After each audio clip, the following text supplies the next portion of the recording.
जब 2014 में 16 मई 2014 को श्री नरेंद्र मोदी जी के नेतृत्व में हमें स्पष्ट बहुमत मिला, तो उस समय परिस्थिति यह थी कि मैं याद दिलाना चाहता हूं, 18 मई 2014 लंदन के संडे गार्डियन ने अपने आर्टिकल में लिखा, सिर्फ पहली लाइन बोलूंगा, आगे का नहीं बोलता हूं। उन्होंने कहा, this is the India second tourist with destiny. यह नियति के साथ दूसरा मिलन था, क्योंकि पहली बार एक ऐसे दल को सत्ता मिली थी जिसका उत्पत्ति विचार स्वतंत्र भारत में हुआ, और पहली बार किसी गैर कांग्रेसी दल को स्पष्ट बहुमत मिला। परंतु यह सरकार सिर्फ सरकार बदलने के लिए नहीं थी, यह विचार बदलने के लिए थी। और इसीलिए मोदी जी ने प्रधानमंत्री बनने के बाद वो कुछ ऐसे विषय उठाए जो कहा गया नॉन पॉलिटिकल है। जैसे उन्होंने कहा स्वच्छ भारत अभियान, बेटी बचाओ बेटी पढ़ाओ का विषय कहा, परंतु यह विचार बदलने के लिए था। आज आप देखिए, हमारे आप में से किसी के भी हाथ में कोई पैकेट और रैपर होता, जैसे पहले कोई आसानी से लोग फेंक दिया करते थे, अब ऐसा नहीं होता। और अगर उन्होंने बेटी बचाओ बेटी पढ़ाओ कहा, तो नवजात शिशुओं के लिंग अनुपात में भारी परिवर्तन दर्ज किया गया है, और इस साल पहली बार ऐसा हुआ है नवजात शिशुओं में लड़कियों की संख्या अधिक आई है। यानी यह इतना बड़ा परिवर्तन आया। और अभी उदारता की बात कर रहे थे हमारे खड़गे जी, तो मैं याद दिलाना चाहता हूं कि इसी दरमियान स्टैंडिंग कमेटीज की जब बात होती है, तो जो बिल आए हैं 2014 के बाद सरकार की तरफ से, तो उसमें 46 बिल्स आए हैं, जिसमें 14 स्टैंडिंग कमेटी को और 23 सेलेक्ट कमेटीज को गए हैं। यानी 46 में 37, 80% बिल पार्लियामेंट्री कमेटीज को गए हैं। यह फैक्ट भी हमें ध्यान रखने की आवश्यकता है। और इसी के साथ मैं एक और बात भी कहना चाहता हूं, उन्होंने कहा था थोड़ा बड़ा हृदय होना चाहिए। तो याद करिए मोदी जी का पहला भाषण 2014 में, जब उन्होंने क्या कहा कि हम तो समाज के सबसे गरीब व्यक्ति की तरफ नजर रखते हैं, क्योंकि हम दीनदयाल जी के अंत्योदय से प्रेरित हैं। और आगे उन्होंने कहा, महात्मा गांधी हो, लोहिया जी हो या दीनदयाल जी हो, सभी का विचार इसी भाव से प्रेरित था। हमने इसकी कोई चिंता नहीं की कि कौन हमारी पार्टी का है, कौन हमारी पार्टी का नहीं। और विशाल हृदय तो इतना दिखाया कि सरदार पटेल की दुनिया की सबसे विशाल मूर्ति बनाकर दिखाई। हमें इस बात से कोई प्रभाव नहीं पड़ता कि उनके कालखंड में भले ही आरएसएस पे बैन लगा हो, परंतु जिसने देश के लिए इतना ऊंचा काम किया, उसका मुकाम भी उतना ऊंचा होना चाहिए। फिर मैं ये भी याद दिलाना चाहता हूं, मोदी जी के ही कालखंड में सिर्फ इतना ही नहीं हुआ, हमने श्री अटल बिहारी वाजपेयी जी को ही भारत रत्न नहीं दिया, प्रणब मुखर्जी जी को भी भारत रत्न दिया। हमने तरुण गोगोई जी को भी पद्म भूषण दिया, एससी जमीर जी को भी पद्म भूषण दिया। मुझे लगता है शायद इससे ज्यादा उदारता, बगैर इस बात की चिंता किए हुए कि कौन हमारी पार्टी का है, कौन हमारी पार्टी का नहीं है, भारत के इतिहास में यह देखने को नहीं मिलता है जो उदाहरण उन्होंने दिया।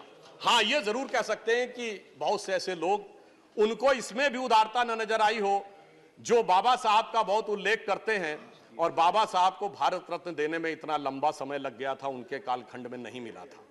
हमारी जब सरकार आई, तो अटल जी की सरकार के समय में जहां उन्होंने अंतिम सांस ली थी, उस अलीपुर रोड बंगले को सरकार ने लेकर उसको स्मारक बनाया। मोदी जी ने मुंबई में और लंदन तक जाके जिस मकान में डॉक्टर बाबा साहब अंबेडकर रहे थे, भारत सरकार ने उसको लेकर उसे स्मारक बनाने का काम किया, और 26 नवंबर को संविधान दिवस के रूप में उसको स्थापित किया।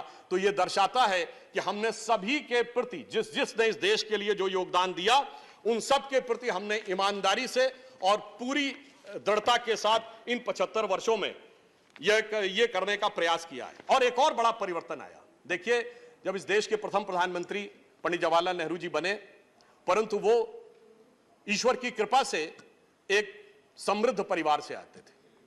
उनके बचपन से उनके मुंह में सोने का चम्मच था, और आज 75 वर्ष के बाद एक ऐसा प्रधानमंत्री है जिसने बचपन प्लेटफॉर्म पे दौड़ते हुए चम्मच और चाय के गिलास को लेकर दौड़ते हुए गुजारा है। तो मैं ये कह सकता हूं कि अंतर ये आया है कि ये लोकतंत्र की परिपक्वता है। इसका हम सबको, हमें इसको सेलिब्रेट करना चाहिए कि अब लोकतंत्र लक्ष्मी नारायण की कृपा से लेके दरिद्र नारायण के सम्मान तक आके खड़ा हो गया है। यह परिवर्तन इन 75 वर्ष में लोकतंत्र में आया है। और इस संसद में भी जो 4 सर्वोच्च पद माने जाते हैं, राष्ट्रपति, उपराष्ट्रपति, प्रधानमंत्री और लोकसभा अध्यक्ष, आज राष्ट्रपति पद पर द्रौपदी मुर्मू जी हैं। आज हम कह सकते हैं कि जनरल क्लास हो, शेड्यूल कास्ट हो, ओबीसी क्लास हो, शेड्यूल ट्राइब्स हो, या माइनॉरिटीज हो, आज अब कोई भी वर्ग ऐसा नहीं कह सकता कि मुझे संसद के चारों सर्वोच्च पदों में से किसी एक पर कभी प्रतिनिधित्व करने का मौका नहीं मिला। ये लोकतंत्र में को हमने उस मुकाम तक पहुंचाया है इस अमृतकाल में। मेरे विचार से इसके लिए भी मोदी सरकार का अभिनंदन किया जाना चाहिए। और यह भी मैं बताना चाहता हूं, इस समय यह भी एक सुखद संयोग देखिए कि सभी पदों पर बैठे हुए लोग वो हैं जो आजादी के बाद उत्पन्न हुए हैं। अर्थात अब स्वतंत्र भारत का, स्वतंत्र भाव का नेतृत्व इस समय संसद में भिन्न भिन्न रूप में आगे चल रहा है। शक्ति सिंह गोयल जी ने कुछ बात बोली थी, एक मैं उनका भी जवाब देना चाहता हूं। उन्होंने एक दोहा बोला था, हम लोग इधर भी गांवों में बोला जाता है। आपने शायद ध्यान नहीं दिया जी, आपके एक वाक्य को देखकर बाहर गए। नहीं मान्यवर, उन्होंने एक सेंटेंस बोला था, हम लोग इधर भी गांवों में कहा जाता है, कहे घाघ सुन भट्टरी यही गांव में रहना है और ऊंट बिलारी ले गई हाजी हाजी कहना है। वो कह रहे थे कि हाजी हाजी कहना पड़ता है, ये तो उनके मन की कल्पना थी। मैं सिर्फ 3 चीजें कोट करता हूं, किसी के प्रति कुछ नहीं। मौलाना आजाद की किताब इंडिया विंस फ्रीडम, उसके आखिरी वो 30 पन्ने जो उन्होंने कहा था मेरी मृत्यु के 30 वर्ष के बाद पब्लिश हो, उसको पढ़ लीजिए। श्री पीवी नरसिम्हा राव की किताब द इनसाइडर, जिसका हिंदी अनुवाद अंतर्गाथा के रूप में भी विद्यमान है, वो भी पढ़ लीजिए। और श्री नटवर सिंह जी की किताब one life is not enough पढ़ लीजिए। तो फिर मेरे विचार से शक्ति सिंह गोयल जी को वह शक्ति मिलेगी कि हाँ जी कैसे कहना है। और मैं एक बात और कहना चाहूंगा, खड़गे जी ने G20 पे कहा कि कमल का फूल दिख रहा था। मान्यवर, G20 में जो कमल का फूल था वो 5 पंखुड़ियों वाला फूल है जो भारत का राष्ट्रीय पुष्प है। हमारा कमल का फूल 8 पंखुड़ियों वाला है। मगर मैं ये भी कहना चाहता हूं कि उनको ध्यान रखना चाहिए कि आज अगर भारत को सुपर पावर बनना है तो हमें इंटेलेक्चुअली भी आगे बढ़ना है, फाइनेंशियली भी। हमें लक्ष्मी जी की भी कृपा चाहिए। सर 1 मिनट और, हम कंक्लूड कर रहे हैं सर।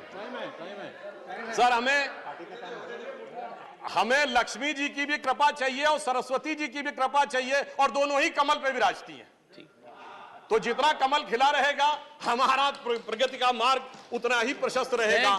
और मैं ये कहना चाहता हूं कि हमारे प्रधानमंत्री जी के ऊपर, बस समराइज कर रहा हूं सर 1 मिनट में, हमारे प्रधानमंत्री जी के ऊपर G20 में हमने वो विकास दिखाया कि आज 7.8% के साथ हम दुनिया की सबसे बड़ी अर्थव्यवस्थाओं में सबसे तेजी से बढ़ती व्यवस्थाएं।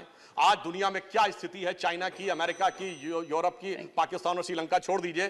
तो मैं सिर्फ एक लाइन कहना चाहूंगा मोदी जी के लिए, और सर एक लाइन उसके बाद और आपसे। मैं मोदी जी के लिए जो आप लोगों के मन में भाव आता है, तो मैं कहना चाहता हूं कि इस विपरीत परिस्थिति में जैसे देश को चलाया है, हमें इल्जाम मत दीजिए, बहुत अफसोस होता है। हमें इल्जाम मत दीजिए, बहुत अफसोस होता है। बड़ी तरकीब से कश्ती यहां तक लेके आए हैं, बदल देते हैं हम दरिया की लहरें अपनी हिम्मत से, आंधियों में भी चिराग अक्सर हमने जलाए।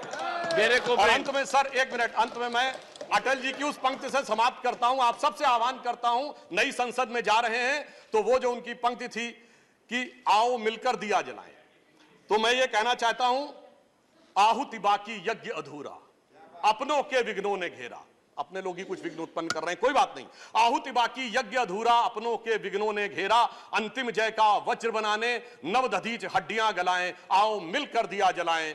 और यज्ञ का धुआं उन सारे वायरस को नष्ट करे जिसमें डेंगू भी है, मलेरिया भी है, कोरोना भी है, HIV भी है, जो मन में बैठा उस वायरस को नष्ट करे और एक भारत श्रेष्ठ भारत का मार्ग प्रशस्त करे।